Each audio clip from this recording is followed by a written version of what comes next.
Based on the experience we had with case study 1, let's proceed into case study 2. Here, again, it is a problem involving one x variable and one y variable.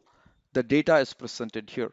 Now, what I do is I go into MATLAB and I enter the data for x as a column vector, enter the corresponding data for y again as a column vector, and then what I do is I plot the data in figure 1 using the standard commands.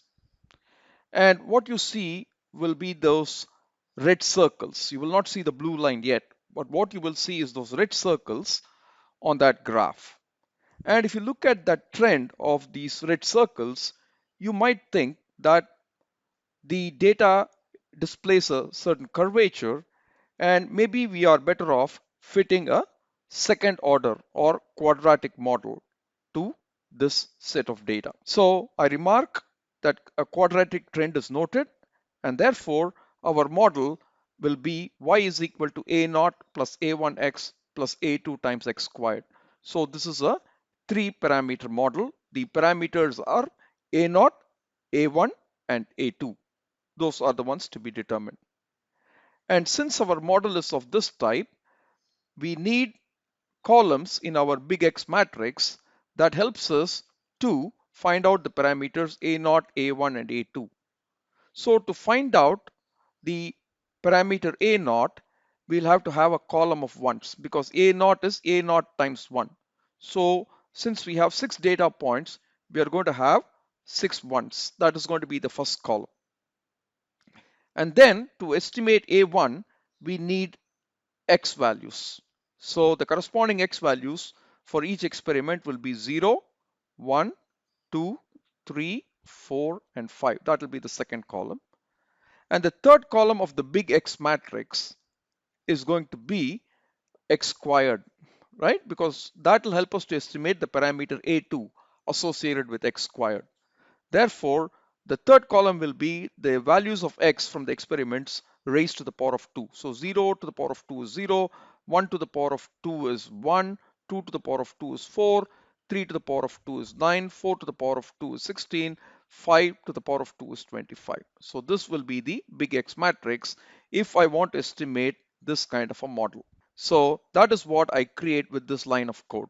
And then I find out the parameter vector beta using the formula that we developed for the least square solution, x transpose x inverse x transpose y. So this line implements that.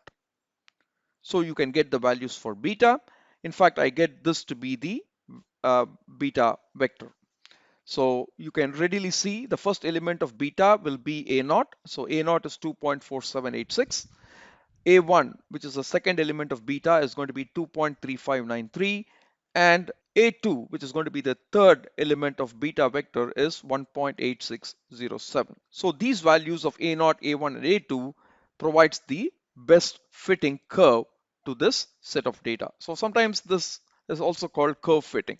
So we have got the best values or optimal values of the parameters using this line of code. Now, if I want to show you how well the model that we have just identified fits the experimental data, what I do is I'm just going to declare a vector xvals starting from 0 because that's the lowest value of x in my experimental data set, and end at 5 because that's the highest value of x in my data set.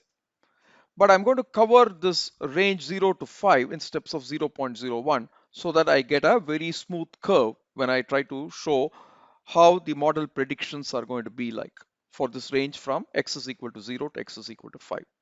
And for each value of xvals, right, I'm going to compute the value of y predicted by the model. So y hat is the value predicted by the model for y based on the parameters that I've estimated and based on the x value that I input to it.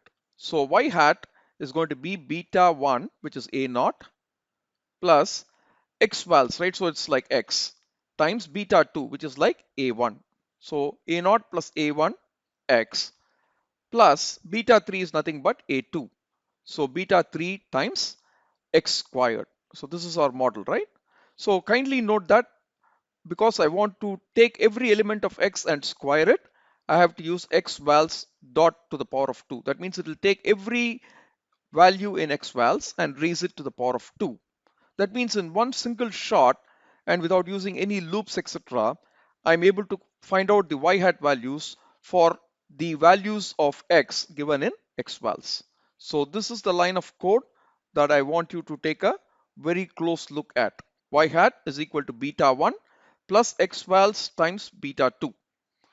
Beta 2 is a scalar quantity, so it can multiply a vector quite nicely. All right. And you can add a constant to every term in the vector. So this is also okay. I don't have to say dot plus, right? Just plus will do. But here, every element of x should be raised to the power of 2. Therefore, I'm using dot power 2 here. And beta 3 is a scalar quantity. It's just a2, the value of a2 that you see here. So this line will generate y hat. And I go back to figure 1 that just contains the red circles that were the experimental data points, the 6 experimental data points. And to that, I have now used hold on to add this new information. So for every element in xvals, I want to plot the corresponding y hat value, the value of y predicted by the model using blue color. When I do that, I get this blue curve that you see there, and you can see it passes very well through that cloud of data points capturing the curvature, that is the quadratic trend that is there in the data.